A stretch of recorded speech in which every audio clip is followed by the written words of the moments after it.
हे काय आहे ती? अगं असं काय करते? पुस्तकांचे वाचन कर. इश्श, आता या वयात कसं वाटेल ते? हे बघ साहित्य, तू मला लग्नाच्या वेळेस वचन दिलं होतं, आता नाही म्हणू नकोस. ओ पण लोक काय म्हणतील? किती बदनामी होईल आपली. लोक तू तू करतील आपल्यावर. स्त्रिया या घरातल्या कामातच बऱ्या वाटतात, असे बाहेर जाऊन नाही हो. बरं तुझ्या ही पुस्तकं राहू त्या बाजूला, मला लय काम आहेत ती. अरे बाळा ग, माझ्या सणा का वाईट तुला? का रडतेस तू?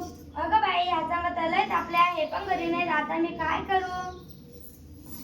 सावित्री आहे नाही सावित्री, किती रडतंय तुझं बाळ? काय झालं त्याला? हो ग पारू, काय रात्रीपासून लय रडायला लागला. काय जाऊ, काय झालंय? अंग बी लय तापलंय. अगं सावित्री, आता तर विस्तारा आणि तापलाय. हो ग पारू, आता मी काय करू? सावित्री, इतर भूतबाधा आहे, भूतबाधा. काय भूतबाधा? माझ्या लेकराला भूताने झपटलाय, असं होऊ शकत नाही. होय सावित्री, असंच झालं. याच्या पापट्या बघ कशा लाल झाल्या. मग आता मी काय करू? हे पण घरी नाही. तुझं पोरगं लय तापलं, आता रडत बसू नकोस, वेळ वाया घालू नकोस. आपल्या गावाबाहेर एक मानसिक बाबा आलेले, जाळी उपाय करतात ते. त्यांच्याकडे घेऊन जा त्याला. वाटलं तर मी येते तुझ्या संग. होय बाई, चल लवकर, माझं लेकरू लय तापलंय. बाबा ते बघा, एक बाई आपल्या बाळाला घेऊन येत आहे. म्हणजे आज आपली कामं होणार. बाबा माझ्या बाळाला वाचवा, बाबा माझ्या बाळाला वाचवा, बाबा त्याचा दिसा सारखा आपला. बाबा काहीतरी करा, बाबा काहीतरी करा. बाई तुझ्या बाळाला तर भूतबाधा झाली आहे. कसली भूतबाधा बाबा? तुझ्या बाळाला विहिरीतल्या भूताने झपटलंय. काय विहिरीतल्या भूताने? मग काहीतरी उपाय सुचवा बाबा, मी माझ्या बाळासाठी काय पण करीन. बाई तू काळजी करू नको, बाबांवर विश्वास ठेव. सर्व काम काही चांगले होईल, थोडा धीर धर. कसा धीर धरू बाबा, कसा धीर धरू? बाई तुला तुझ्या बाळासाठी बळी घ्यावा लागेल, म्हणजे त्याचा बकऱ्याचा नैवेद्य घ्यावा लागेल. ठीक आहे बाबा, मी माझ्या बाळासाठी काय वाटेल ते करीन, पण माझं बाळ वाचलं पाहिजे बाबा. माझ्या बाळाला वाचवा बाबा. बाई तुला काही करायची गरज नाही, तू फक्त पैसे दे, नैवेद्य आम्ही करू. ठीक आहे बाबा, मी वाटेल तेवढे पैसे देईन, पण माझ्या बाळाला वाचवा बाबा. बरं होतं बाबा, हे घ्या पैसे, पण माझ्या बाळाला वाचवा बाबा. बाई तुला काही करायची गरज नाही, तू फक्त हे घे अंगाला, दिवसातनं 2 वेळेस लावायचं बाळाला. बाबा घे जे हो, बाबा घे. बम बोले. अगं बाई, ह्याचा अजून कसा ताप कमी नाही झाला. काल बाबांकडे जाऊन पण काहीच फरक पडला नाही. अहो किती रडतोय तो? तुला किती वेळा सांगितलं त्याला दवाखान्यात घेऊन जा. तू काय माझं ऐकून नकोस. ओ ऐका ना, चिडू नका जरा. बघा ना, हातात घेऊन. याचा ताप काहीच कमी नाही झाला. त्यावेळी तुला किती वेळा सांगितलं घरात प्रसूती करू नको. अशा वेळेस आईचं आणि बाळाचं दाखवत किती गरजेचं असतं, माहित आहे का तुला? पण पुरुषाच्या प्रसूती करताना लाज वाटते. कसं वाटते ते? त्यावेळेस दवाखान्यात कुठल्या महिला डॉक्टर पण नव्हत्या. मी कशी करणार ते प्रसूती? अगं याचं अंग तर तव्यासारखं तापलंय. कुठे गाफील असते तू? मग आता मी काय करू? दादा लवकर जाऊन वैद्यांना बोलव. हे काय करतेस तू? मी याला देवाच्या अंगाला लावते. बस कर सावित्री, हा सर्व अंधविश्वास असतो.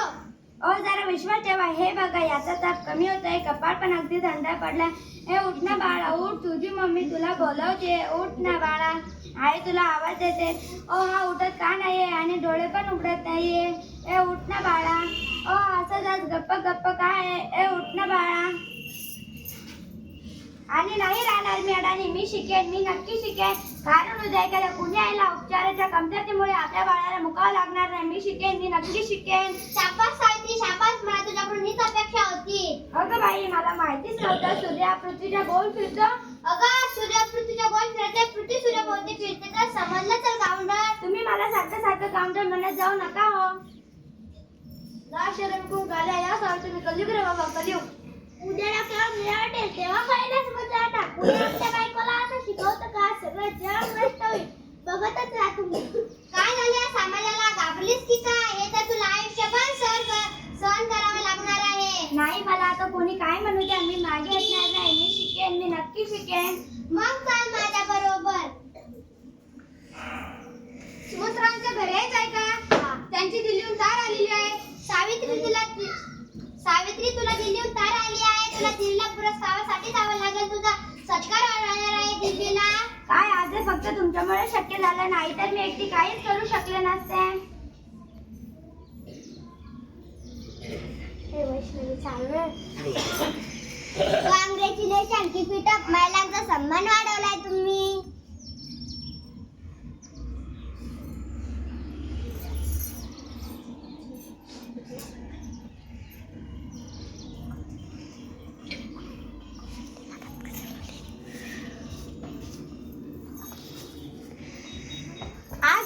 ती डॉक्टरकीची पदवी नसून त्याच्या सोनेरी क्षणाची जावे आहे जिच्यावर आजपर्यंत फक्त अंधविश्वास व नकार व्यक्तीचे कुलूप लागले होते. माझ्या देशात अशा अनेक महिला आहेत की ज्यांची स्वप्न चुलीच्या धुरात हरवून गेली. मला असं वाटतं की स्वप्नाची पतंग खुल्या आकाशात उडावी आणि प्रत्येक घरात सुमंत राहावं असावे. कारण या पतंगाच्या दोऱ्याला कधी कापू देऊ नये. हे करणं खूप अवघड तर आहे पण अशक्य नाही. सावित्री चुकलं माझं मला माफ कर. मी तुला नाही ते बोलले. आज तू शिकून समाजाला धडा शिकवलास. आम्ही काय अडाणीच झालो. आता आम्ही पण शिकणार. सावित्री खरं चुकलं आमचं, माफ करा मला.